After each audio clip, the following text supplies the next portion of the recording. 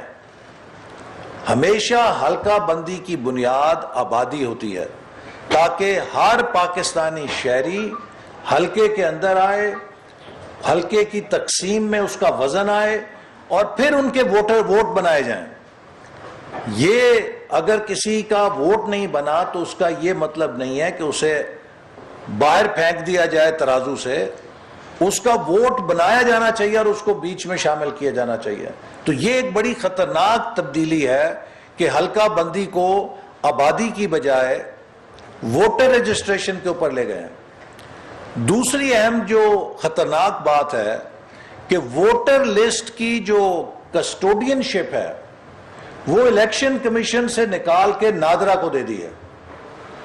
اگر NADRA voter register maintain کرے گا voters کا, یہ تو پھر حکومت کے پاس آ گیا, ایگزیکٹو اتھارٹی کے پاس آ گیا. حکومت جیسے چاہے مرضی چاہے ووٹرز لسٹوں میں جس کا مرضی نام نکال دے, جس کا مرضی ڈال دے, جس کو مرضی آگے کر دے, جس کو مرضی تبدیل کر دے, اور وہ ووٹرز لسٹوں کو مینوپولیٹ کر کے الیکشنوں پہ اثر انداز ہوگی. ووٹر لسٹ جو ہے وہ الیکشن کمیشن کی پراپرٹی ہے, اس سے نہیں لی جا سکتی. یہ ایک بہت بڑا حملہ ہے آزاد اور منصفانہ الیکشن کے اوپر جو حکومت نے کیا ہے. اسی طرح جو ای ووٹنگ اور اوورسیز ووٹنگ ہے, جو الیکٹرانک ووٹنگ مشینیں ہیں, نہ ابھی تک ان پر کوئی سٹڈی ہوئی ہے, پائلٹ پروجیکٹ جس نے کامیاب قرار دیا ہو. جو پائلٹ پروجیکٹ ہوا تھا اس نے انہیں ناکام قرار دے دیا تھا, انہیں انفیزیبل قرار دیا تھا. اور اسی طرح نیوزی لینڈ کے اندر, فن لینڈ کے اندر, جرمنی کے اندر, آئرلینڈ کے اندر بہت سے ترقی یافتہ ممالک اس معاملے میں آنے کی کوشش کی, تو ہر پاکستانی ہر پولنگ سٹیشن پر اپنے ووٹ کا پہرا دے گا اور کسی کو الیکشن چرانے کی اجازت نہیں دے گا. تو یہ آج میں چاہتا ہوں کہ دو ایشوز ضرور قوم کے سامنے ہوں کہ یہ بجٹ کی نوائز میں دب نہ جائیں کہ پاکستان کی حمیت اور غیرت پہ کلبھوشن یادیو کا قانون پاس کر کے حکومت نے حملہ کیا ہے. یہ پاکستان کی غیرت کا سودا کیا ہے, جیسا کہ اس سے پہلے یہ کشمیر کا سودا کر چکے ہیں. اور دوسرا جو انتخابی قوانین کا انہوں نے بلڈوز کر کے قانون پاس کیا ہے, اس کے پاکستان کے وفاق پر شدید اثرات مرتب ہوں گے. بلوچستان اور پاکستان کے پسماندہ علاقوں کی سیاسی نمائندگی میں کمی ہوگی, اور اس کے علاوہ آزاد منصفانہ انتخابات کے لیے دروازے بند ہو جائیں گے. اور ایک نیا بحران کھڑا کر دیا ہے اس حکومت نے, جس کا ہم تمام اپوزیشن جماعتوں سے مل کر, مسلم لیگ نون تمام اپوزیشن جماعتوں سے رابطہ کر رہی ہے, اور رابطہ کر کے ہم ایک متفقہ لاہ عمل بنائیں گے اور حکومت کی سازش انشاءاللہ ناکام بنائیں گے. پی ڈی ایم ایک ہم خیال سیاسی جماعتوں کا اتحاد ہے اور پلیٹ فارم ہے. پی ڈی ایم کے پلیٹ فارم سے جو ہم خیال جماعتیں ہیں وہ اپنی جد و جہد جاری رکھیں گی, لیکن پارلیمنٹ کے اندر اپوزیشن کے بینچوں پر غیر پی ڈی ایم جماعتیں بھی موجود ہیں, اور ہم سمجھتے ہیں کہ جو ملک کے حالات ہیں ان کا تقاضا ہے کہ ہم اپوزیشن کی صفوں میں کم سے کم انتشار کو موقع دیں. لہٰذا مسلم لیگ نون پارلیمنٹ کے اندر ہول آف اپوزیشن کے طور پہ سب کو مل کر ان کا جو کردار ہے وہ ادا کرنے کے لیے جو بھی اس کی اپنی کنٹریبیوشن ہے وہ کرے گی. احسن اقبال صاحب, کل سے سوشل میڈیا پر آپ کے ایک ٹویٹ کی بڑی بات ہو رہی ہے, اور یہ کہا جا رہا ہے کہ آپ نے کچھ شخصیات کو خوش کرنے کے لیے وہ ٹویٹ کیا ہے دفاعی بجٹ والا, اور خوش کرنا چاہ رہے ہیں انہیں کہ کیونکہ اگر انہیں اعتراض نہیں ہے تو کیا آپ ان کے ترجمان ہیں یا نہیں. دیکھیے, میں نے تو ہر طرح سے اس بجٹ پر تبصرہ کیا ہے. آپ نے میری وہ ٹویٹ نہیں دیکھی جس پہ میں نے سی پیک کے حوالے سے بھی کہا ہے کہ جو سی پیک کا سب سے بڑا منصوبہ ہے ML1 پشاور سے کراچی ریلوے ٹریک کا جس کے بارے میں یہ حکومت بہت دم بھرتی ہے، اس کا معاہدہ 2017 میں ہماری حکومت کر گئی تھی اور اب اس پہ کام شروع ہونا تھا. 3 سالوں سے انہوں نے کام نہیں شروع کیا. اس سال جس منصوبے کی لاگت 1119 ارب ہے، اس منصوبے کے لیے صرف 6 ارب روپے بجٹ میں مختص کیے گئے ہیں. اس کا مطلب یہ ہے کہ یہ منصوبہ 186 سالوں میں مکمل ہوگا. یہ آپ کی سنجیدگی ہے، یہ آپ کی سی پیک کے ساتھ کمٹمنٹ ہے. آپ دم بھرتے ہیں کہ ہم جو ہے ریلوے کے نظام کو جدید بنا رہے ہیں. مسلم لیگ نون نے آخری سال ریلوے کو 43 ارب کا ڈیولپمنٹ بجٹ دیا تھا. آپ نے پچھلے دفعہ 16 ارب دیا تھا اور اب 30 ارب ہے. آج بھی 13 ارب کم ہے جو ہم نے دیا تھا. ہم نے 2017-18 میں نیشنل ڈیولپمنٹ کے لیے 2100 ارب کا بجٹ پیش کیا تھا. 2100 ارب کا 2017-18 میں. آج 4 سالوں کے بعد آپ 2100 ارب کا ڈیولپمنٹ بجٹ پیش کر رہے ہیں. اور اگر اس میں آپ انفلیشن ڈال لیں اور اگر آپ اس میں روپے اور ڈالر کی جو عدم ہوئی ہے، توازن ہوا ہے، اس کو ڈال لیں تو آپ کا یہ 2100 ارب جو ہے 2017-18 کے مقابلے میں میرا خیال ہے 1400 ارب بھی نہیں ہوگا. تو آپ پاکستان کو آگے لے جانے کی بجائے پیچھے لے کر جا رہے ہیں. کس بات کی آپ تالیاں بجا رہے ہیں؟ کس بات کے آپ جشن منا رہے ہیں؟ تو ملک کی ڈیولپمنٹ کا بیڑا غرق کر دیا. اور اسی طرح جو ملک کی سیکیورٹی ہے، دیکھیے ملک کی سیکیورٹی ہر پاکستانی کے لیے بہت حساس ہے. اور کل جب انہوں نے اس بات کو بڑا فخریہ پیش کیا کہ ہم نے 1370 ڈیفنس کا بجٹ پیش کیا ہے، تو میں نے اس پہ انہیں آئینہ دکھایا کہ جناب آپ نے تو 3 سال سے تقریباً 1300 ارب پہ بجٹ فریز کیا ہوا ہے. اس دوران 3 سالوں میں بھارت نے 62% اضافہ کیا ڈیفنس بجٹ میں. مسلم لیگ نون کی حکومت جب 2013 میں آئی تھی، ہمیں بڑے نامساعد حالات ملے تھے. اس کے باوجود ہم نے پہلے 3 سالوں میں 40% اضافہ کیا تھا ڈیفنس بجٹ میں. نہ صرف ڈیفنس بجٹ میں اضافہ کیا تھا بلکہ ہم نے 100% یونیورسٹیز کے اور ڈیولپمنٹ کے بجٹ میں بھی جب ہم اقتدار میں آئے ہیں تو 340 ارب کا پی ایس ڈی پی تھا. اور ہم نے جب حکومت چھوڑی ہے تو اسے ہم 1000